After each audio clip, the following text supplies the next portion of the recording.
मेरा नाम सुनीता है। मेरा नाम सुंदर सिंह है और मैं हिसार भिवानी से बिलोंग करता हूँ सर। लास्ट ईयर जो अभी इनको तकलीफ हुई उस टाइम हम भोपाल में थे और उसके बाद हिसार में हमारा ट्रांसफ़र हुआ है। तो एक्चुअल में इनको जनवरी 29 से पीरियड्स में कुछ अबनॉर्मल पीरियड्स में कुछ प्रॉब्लम थी। तो हमने वहाँ पे जो भोपाल में एक मल्टी हॉस्पिटल हाजेला हॉस्पिटल में हमने इनका ट्रीटमेंट करवाया था। तो वहाँ पे उन्होंने हमारे को बोला कि इनके अंदर इनकी जो यूट्रस है उसके अंदर कुछ सूजन है और कुछ गांठ है उसके अंदर। उसके बाद हम यहाँ पे हिसार में आ गए, हमारा ट्रांसफ़र हो गया। तो हिसार के अंदर जब हमने यहाँ पे पता किया तो हमारे को पता चला कि जो आधार हॉस्पिटल के अंदर है, परिमिता मैम और हरीश सर जी जो डॉक्टर साहब हैं, वो यहाँ पे इस चीज़ के लिए काफ़ी पॉपुलर है हिसार के अंदर। तो इनको मैं इधर हॉस्पिटल में लेके आया, आधार हॉस्पिटल में। यहाँ पे हमने चेकअप करवाया। जब सीटी स्कैन हुआ तो वहाँ पे हमारे को एक्चुअल पता चला कि उसके अंदर जो ट्यूमर है वो काफ़ी बड़ा ट्यूमर है और वो इंक्रीज होता जा रहा है। तो हमारे को फिर हमने एक दो जगह और भी राय लिया तो लास्ट में यही फाइनल हुआ कि हमारे को यूट्रस निकलवाना पड़ेगा, उसको ऑपरेशन करवाना पड़ेगा। तो उसके लिए फिर हरीश जी से मिले। हरीश जी ने हमारे को राय दी कि आप रोबोटिक जो सर्जरी है वो काफ़ी इफ़ेक्टिव है। हमारे को भी उसके बारे में ज़्यादा नॉलेज नहीं था और मन में काफ़ी शंकाएं थी कि पता नहीं रोबोटिक से कैसे होगा।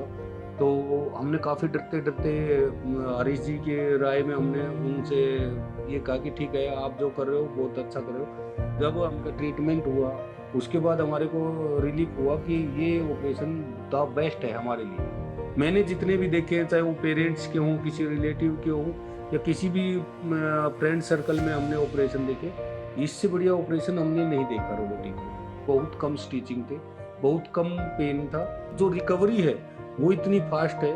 3 से 4 डेज में ये ऑन द फुट आ गई सर, कोई इशू नहीं है। अपने सब छोटे छोटे नॉर्मल काम्स जो होते हैं लेडीज के वो अपने आप करने लग गए, उसमें कोई दिक्कत नहीं है। 6 दिन के बाद स्टिचिंग हटा दी, उसके बाद नॉर्मल वर्क कर रहे हैं घर में जो भी काम। पहले जो हमारी नॉर्मल सर्जरी होती थी उसके अंदर कम से कम एक एक दो दो महीना लग जाता था। इनको रिकवरी में ओनली 7 डेज टू 8 डेज लगे। जो मंत्रा की जो मशीन आई है जो कि चीप है दूसरे अगर हम फॉरेन की बात करते हैं उनकी बजाय, तो इससे क्या है हर हॉस्पिटल इसको अफोर्ड कर सकता है। दूसरा जो पेशेंट के लिए है ये काफ़ी फायदेमंद है। तो हम तो यही चाह रहे हैं कि जो बड़े बड़े हॉस्पिटल हैं और भी ज़्यादा इसका विस्तार हो ताकि दूसरे जो ऑपरेशंस होते हैं उसकी बजाय पेशेंट को कम परेशानी का सामना करना पड़े। अगर कोई ऑपरेशन करवाता है तो हम यही चाहेंगे कि वो फर्स्ट प्रेफरेंस रोबोटिक को ही दे ताकि एक तो रिकवरी जो है वो फास्ट हो। उसमें रोबोटिक में जो स्टिचिंग कम आते हैं उससे और जो पेन का है उससे मरीज को छुटकारा मिल जाए।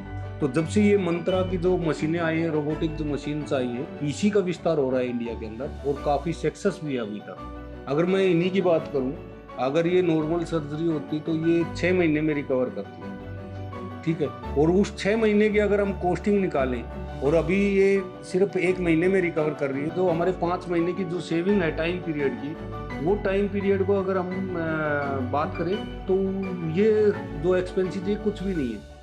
क्योंकि आज के टाइम आदमी के पास, इंसान के पास टाइम नहीं है और अगर हम टाइम सेव कर लेते हैं इसका मतलब हमने काफ़ी कुछ सेव कर लिया। मेरे को तो बिल्कुल वैसा सही हूँ, कुछ नहीं हो रहा वैसे।